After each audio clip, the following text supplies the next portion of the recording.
Hi traders, in this video we will be discussing what is now going to be potentially the largest manipulation of any market in history. Yesterday I read an article that mentioned the Federal Reserve is getting ready to begin the purchase of exchange traded funds. These types of moves have been done before, and let's just say this never turns out for the better.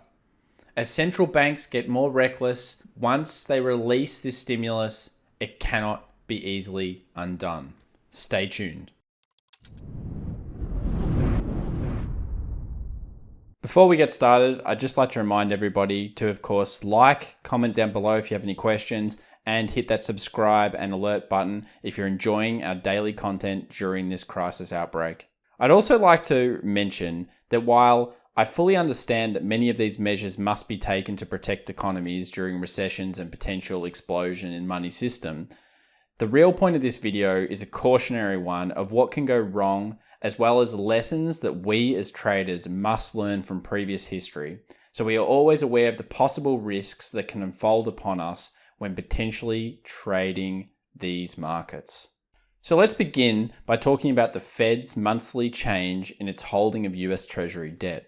So the old monetary policy ended around October 2007 and was only around 2.98 billion a month. So this chart really shows us some interesting facts here.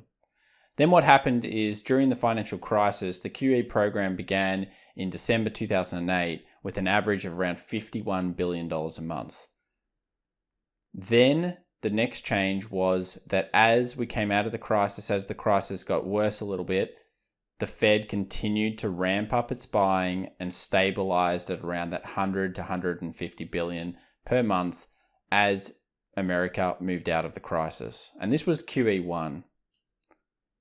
Most people are aware that since then there's been multiple QEs, and then this year what happened is it still wasn't fully ramped down. So at the end of last year, they actually started bringing it back up, and then it just has exploded. So to put in perspective of where we're at with QE right now versus where we were in 2008, is there was no time here that we went over $200 billion.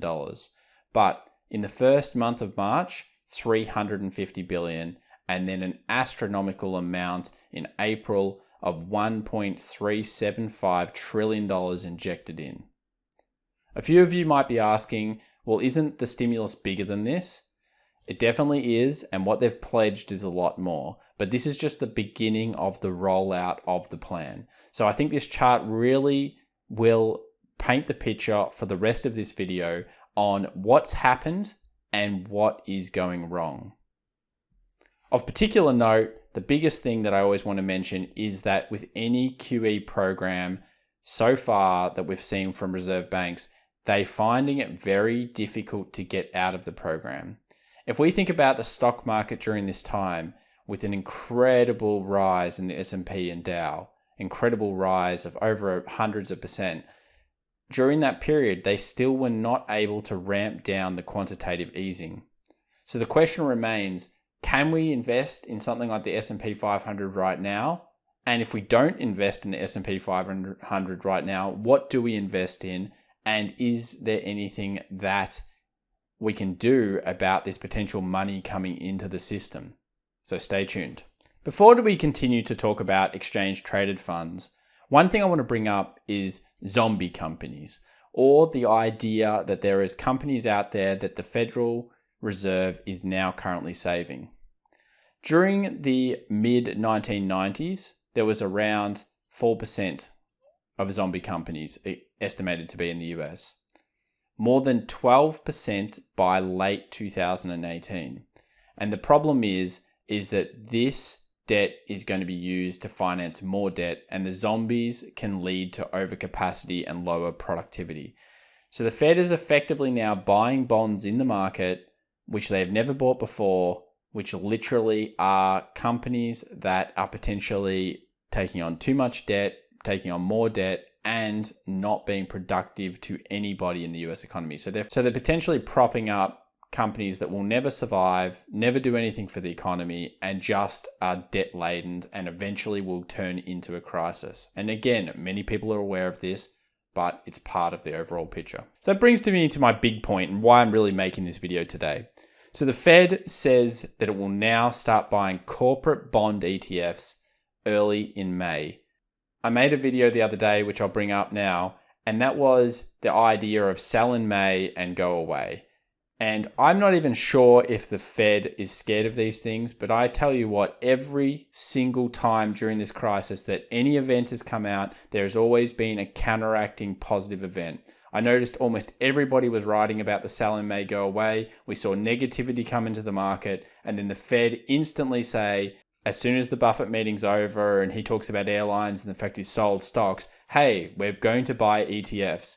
I just think the coincidences are getting absolutely extreme. We had unemployment figures followed by further Fed stimulus. We've had unemployment figures followed by Gilead coming out with positive news.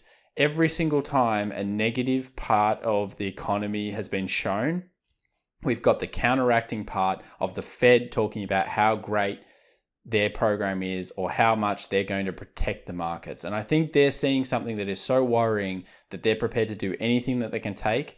But I also think this is a classic case of our current environment that we live in. With the social media around us and the idea of instant gratification, countries are literally prepared to put their sovereignty at risk to fix problems within a matter of weeks if possible. And that's what we're seeing the Fed do, I believe, to a degree. And you may disagree with me, that's absolutely fine.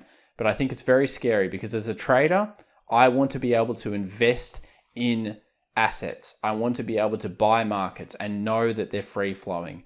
I don't like the idea of buying markets that are what I would call pegged or have potential price floors in them. Now that may seem strange, but because of the experiences that I've had, which we will talk about, this worries me, and it really should worry you, I believe. And I think it worries Buffett, even though he says it doesn't. It worries a lot of people out there, and I think it should, because investing in the future may be harder than ever before, purely because of the moves that the Fed is making now, and purely because of this massive stimulus, if it gets into the economy and what it will do. A couple of other points. The US now to borrow a record $3 trillion as spending soars. This was only 8 hours ago, so very recent news. And of course, you can read more about that. We may cover it on the channel. So here is the Bank of Japan, and we can almost thank the Bank of Japan for showing America the way on ways to deal with problems. And the Bank of Japan has always been a sitting problem for anyone that's in finance. And most people are aware that the Bank of Japan owns a hell of a lot of government bonds. To put it in perspective, I've actually got this chart up here, and we can see that I've selected in the blue line government bonds. The other line is equity ETFs. So actually, this has been done before, and it's been done by the Bank of Japan. So the Bank of Japan has always owned a huge amount of government bonds. If we look here, 42 trillion yen, and it's remained relatively stable for a long period of time. And then as of coming out of the financial crisis, Japan continued to buy more and more and more and more and more and more and more. And look at what the problem is now. Now we're sitting, and this figure is as of March 2020, and the Bank of Japan holds a total of 594.1 trillion yen in assets total. So they have not been able to get away from this idea. They started the program and the economy didn't recover as well as other economies did. Now remember, the US economy during the same period of time absolutely did recover. If you think about where the US economy was during the GFC and you think about where it was only a few months ago, the US economy was looking better than ever before. Corporate profits were up, the share market was crazy, everything was looking amazing. And still, the Fed was printing to a degree cash. They were not able to get out of the quantitative easing scenario. The Bank of Japan is a cautionary tale in what really is happening, and they're pushing the limits every day of what's happening with the cash system.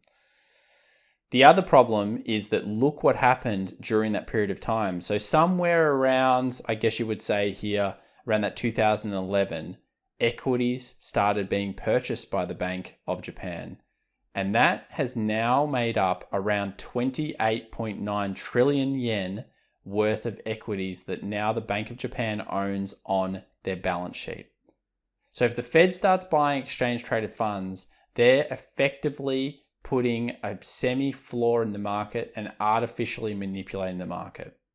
The idea of a market is that a market should remain as much as possible free for traders to be able to, of course, determine fair value. And my biggest problem with this is, as a trader, I love to hold long assets. I love to hold investment assets as well as trade them. But it's very difficult to hold investment assets when there is a floor on the market potentially. So that brings me to my next point, which is floors. So what is a price floor? A price floor is the lowest legal price a commodity can be sold at. And this has always been something that you kind of think about when you think about oil. Recently, of course, oil fell to all-time lows with some futures contracts going to zero. But when we think about oil and we think about a floor in it, really oil is not rare. It is about supply and demand, and this time what we had is an oversupply due to a bit of a spat between all these countries, and of course a lack of demand of epic proportions due to a global shutdown. So we're talking about really one of the largest manipulated commodities ever has always been oil, because it's always been effectively a bunch of countries getting together and saying we're going to limit the amount of output when we know demand is here, and therefore we're going to demand this price. And that's effectively putting some form of floor so that everyone can be profitable in the market. It's always made it a difficult market, in my opinion, to trade, because what happened the other day could always have happened. And that's another one of those cautionary tales. Price floors don't ever seem to go well, at least at some point in history. The next one, well-known kind of flaw currently in the market, which is the way that the China central bank manages their currency.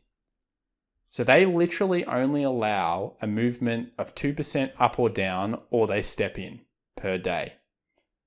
And that's pretty amazing. They've been doing this for a while. Obviously, this is something that they are comfortable with because they don't want speculation on their currency. And that's fair enough, but at the same time, it's something that I find it difficult to think about investing in. And some people may argue with me and say, oh, well, there's a lot of opportunity in this kind of thing. I don't feel comfortable with it because I know of the risks. So this is where the cautionary tale comes in. And that is the cautionary tale that the Swiss bank had a 1.2 floor in at the market. And they were basically just constantly buying and making sure that this floor was maintained for a long period of time. Now, of course, what happened? Well, many people are aware what happened, and I certainly do remember this because I know people that lost hundreds of thousands of dollars in this particular event. And they were buying Euro Swiss because they decided it was positive swap, it was making them money, and all they were doing was literally sitting at the idea that it would not go under a 1.2 level. So if we go over here to the left-hand side of this chart, we can see when the floor was put in and the massive pullback that it did, and then for how long it sat at 1.2. And there were so many people around here that were literally just buying the Euro Swiss with complete confidence, saying, okay, well, the floor's in, we're going to buy 1.2, we're going to create a positive swap. Every day our account is going to get a positive money put into it. And that's just a great idea. You can't go wrong. Why would the Swiss bank ever, stuff around? And for a long time, they were correct. Look how long they were correct for. This is a weekly chart. So that for a long time, they were absolutely correct until one day they weren't. And I actually remember what happened here. So in about 5 minutes, this entire floor was taken out, and actually the price was even deeper than what you see here on many brokers' accounts. So here it is 98, okay? But what I saw was 46. Now, that doesn't mean that it necessarily even got there, but in terms of candlestick charts, I've seen them go as low as 46, and people were getting completely destroyed. Their accounts were going negative. It was terrible. And of course, this was on the Euro Swiss. So many people won't be in it because they might be in the stock market or traditional assets. But if you were trading this particular flawed currency, this is what happened. So I think the point of this whole video is clearly there's something wrong. It does not take a rocket scientist to know that what the Fed is doing right now could have long-term ramifications and most likely will to all of us during our lifetimes. If you're looking to invest in the future and you're buying S&P 500, of course, over the long term, I'm sure it goes up. But the biggest problem is the longer they push this, the further it gets. How far can they push this? I want to take it back to the Bank of Japan balance sheet just quickly. This balance sheet really doesn't make sense. If you have the biggest country in the world in terms of market capita, and they are doing this and they can't stop but printing, this is the problem over the longer term. And I hope that they are able to scale it down, or I hope that they change some of their minds, or in some way this is sorted. But at this stage, I find it very difficult to buy or sell the S&P 500 in this current condition. Because while it's propped by the Fed and they're prepared to do anything they want, that could become the Bank of Japan. And the Bank of Japan is certainly incredibly indebted to its own bond system. And now that they're in ETFs, they can't stop.